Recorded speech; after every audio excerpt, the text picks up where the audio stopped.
देखा, संविधान पर खतरा मंडरा रहा है। संविधान ने हमें अधिकार दिया। आरएसएस और भाजपा की सरकार संविधान को कुचलकर खत्म करना चाहती है। सर्वविदित है कि भाजपा ने कभी भी संविधान और तिरंगे का सम्मान नहीं किया। संविधान का राज चलेगा, सारा भोजन साथ चलेगा। वोट हमारा, राज तुम्हारा अब नहीं चलेगा। भोजन परिवर्तन चाहती है। समाज जब तक शिक्षित नहीं होगा, संगठित नहीं होगा, तब तक अधिकार नहीं मिलेगा। हमें हर अंधेरे के खिलाफ एक ऐसी शक्ति पैदा करनी है जो अंधेरी छटारूपी भाजपा को हटानी है। हमारे सब्र का इम्तिहान मत लो। हम गरीबों से जो उलझेगा वो बर्बाद हो जाएगा। उक्त बातें गुरुवार को इटवा तहसील में स्थित माता प्रसाद जायसवाल इंटर कॉलेज प्रांगण में भीम आर्मी आजाद समाज पार्टी के राष्ट्रीय महासचिव एवं पूर्व विधायक सोहरतगढ़ चौधरी अमर सिंह जनपद सिद्धार्थ नगर के तत्वाधान में संविधान बचाओ आरक्षण बचाओ संकल्प यात्रा रैली के मौके पर आयोजित मुख्य अतिथि व Bhim army chief Azad Samaj party के राष्ट्रीय अध्यक्ष एडवोकेट चंद्रशेखर आजाद ने कहा, यही नई संकल्प रैली का आगाज हो चुका है। चौधरी अमर सिंह ने रैली को संबोधित करते हुए कहा कि डुमरियागंज सामंतवादियों के कब्जे में है। इसे भीम आर्मी के युवाओं को कब्जा दखल करना होगा। एक अंतर्राष्ट्रीय जगत में देश का नाम रोशन करने वाली बहन को भाजपा ने अपने अहंकार के सामने न्याय नहीं दिया। शर्म है ऐसे फेंकू प्रधानमंत्री पर। आज गुरुवार को भीम आर्मी की संकल्प रैली 75 किलोमीटर चलकर इतिहास रच दिया है। ऐसी संकल्प रैली रूलिंग पार्टी ने कभी नहीं किया। जरूर परिवर्तन होगा, इसका आगाज हो गया है। एक शेर के माध्यम से भाजपा को संदेश दे गए चौधरी अमर सिंह।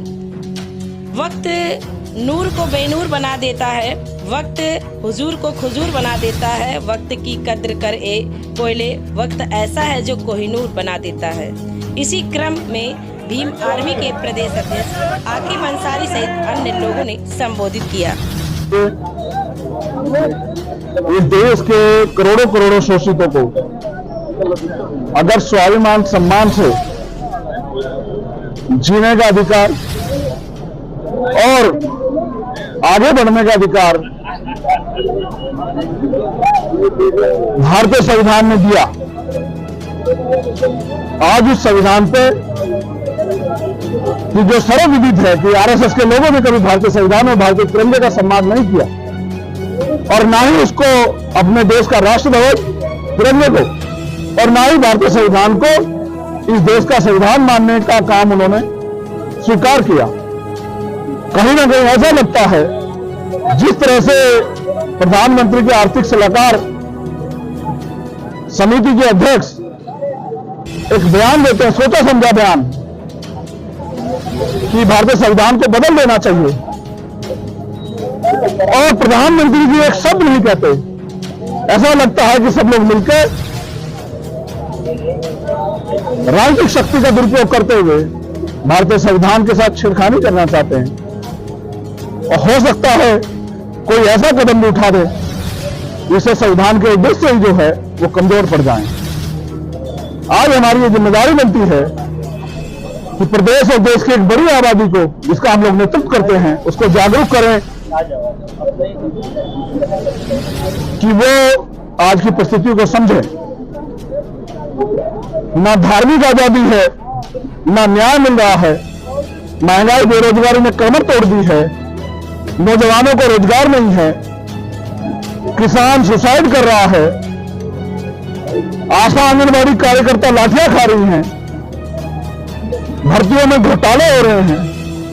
यह भी इस तरह से संविधान पे हमला ही है कि जब आप संवैधानिक उद्देश्य मान्यताओं और अवसरों को कुचलने का काम करते हैं, जैसे आपने 69 शिक्षक भर्ती में किया, 20,000 पर जो दलित पिछड़े बच्चों के बैठते थे, आपको उन्होंने अपने लूट में काम किया, स्वीकार करके आपने फिर उनकी हकमारी की और आवाज उठाने पर उनको पीटने काम किया। इसके साथ साथ जब दरोगा भर्ती का रिजल्ट आया, हमने देखा कि किस तरह से भ्रष्टाचार हुआ और रोज किसी न किसी गांव, बस्ती, कस्बा, नगर और जिले में दलित पिछड़े आदिवासी अल्पसंख्यक समाज की महिलाओं के साथ तमाम तरह के अन्याय की खबरें आ रही हैं। हत्या, लूटपाट, जमीन पे दादागिरी, जमीन को छीनने की घटनाएं रोज की रोज सामने आ रही हैं। ऐसे में अपने लोगों को जागरूक करना बहुत जरूरी है कि कहीं ऐसा ना हो हमारे लोग अपने रोजी रोटी में लगे रहे और ये सरकार जो है कोई बहुत बड़ा नुकसान जो है वो भारतीय संविधान को पहुंचा। इसलिए पूरे देश में संविधान बचाओ, देश बचाओ, ईवीएम हटाओ, लोकतंत्र बचाओ यात्रा संकल्प के रूप में हम लोगों ने शुरू की है। उत्तर प्रदेश में इसकी शुरुआत हमने चौधरी अमर सिंह जी के नेतृत्व में, जो पार्टी के राष्ट्रीय सचिव भी हैं, वो हमने बुद्ध की धरती सिद्धार्थनगर से की है।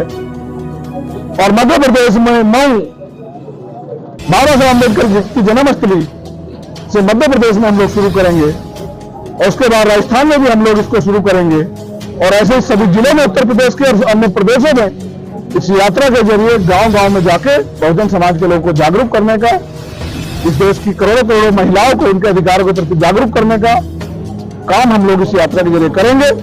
और जैसा कि कहा जाता है कि उत्तर प्रदेश में भारतीय जनता पार्टी का विजय नहीं रोका जाता, ना रोका जा सका ना जा सकेगा, ऐसे घमंड की बातें भारतीय जनता पार्टी के लोग करते हैं। तो मेरा ये मानना है कि जिनके पास वोट है उनका राज होना चाहिए। अपनी वोट की प्रति जिम्मेदारी या समझदारी कमी है, उन लोगों को वोट के प्रति समझदार जागरूक बनाने का काम भी हम लोग करेंगे कि बीजेपी का विजय रथ चाहे डुमरियागंज हो चाहे उत्तर प्रदेश हो, 2024 के चुनाव में हम लोग रोकने का काम यहाँ करें। सर, ये यात्रा जनसभा कितना असर लाएगा आने वाली चुनाव? मैं पूरी जिम्मेदारी से कहता हूं कि जब जब जनता जागरूक हुई है, तानाशाही को उन्होंने उखाड़ फेंका है। आपके यहाँ बड़े से बड़े उदाहरण होंगे और एक उदाहरण आप ये भी जोड़ लो कि रात को 9 बजे अगर लोग सभा में बैठे हैं, स्पेशली महिलाएं, बेटियां, बच्चे अगर बैठी हैं, तो उनके मन में इस बात के प्रति, क्योंकि ये भाव पहले पहुंचा दिया गया था, इस बात को लेकर सभा, इस बात को लेकर यात्रा है, तो उनके मन में ये विश्वास और ये बात दूर तक चली गई है और अब वो इस पर सोचने लगे हैं, गांव-गांव में चर्चाएं हो रही है कि अब हमें संविधान की रक्षा के लिए आजाद समाज पार्टी के साथ खड़े होना है और आजाद समाज पार्टी को ताकत देके भारतीय जनता पार्टी को उत्तर प्रदेश में भी और देश की सत्ता में भी कमजोर करना।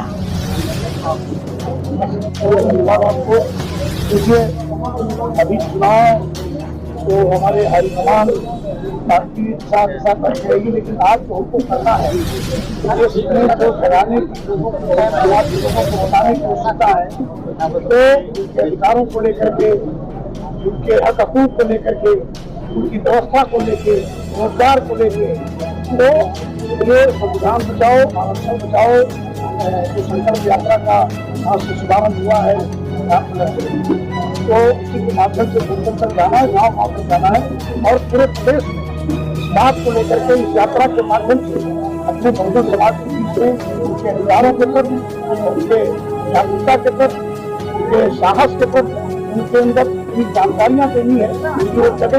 तो आपको लगता होगा, आपको कहते स्तंभ से कि पहली बार जनसभा में, इस यात्रा के समापन सभा में इतनी रात आप देखे होंगे, सामने देख भी रहे कि हमारे राष्ट्रीय अध्यक्ष को सुनने के लिए, पार्टी के उद्देश्य को, पार्टी के नीतियों को जानने के लिए, पार्टी के कार्यक्रमों को जानने के लिए, पार्टी के मकसद को जानने के लिए, पार्टी के मूवमेंट को जानने के लिए इतने देर तक बैठे थे। आपको तो लग गया होगा इससे कि जो मेहनत पार्टी के हमारे मुखिया कर रहे हैं, जो हमारे पार्टी का मिशन है, मूवमेंट है, वो जरूर गाँव तक जा रहा है। इसी तरह करके आपको लगता होगा जागरूकता दिखाने। तो ये जब समय आएगा, पार्टी तय करेगी, तो फिर उसको पानी किया जाएगा।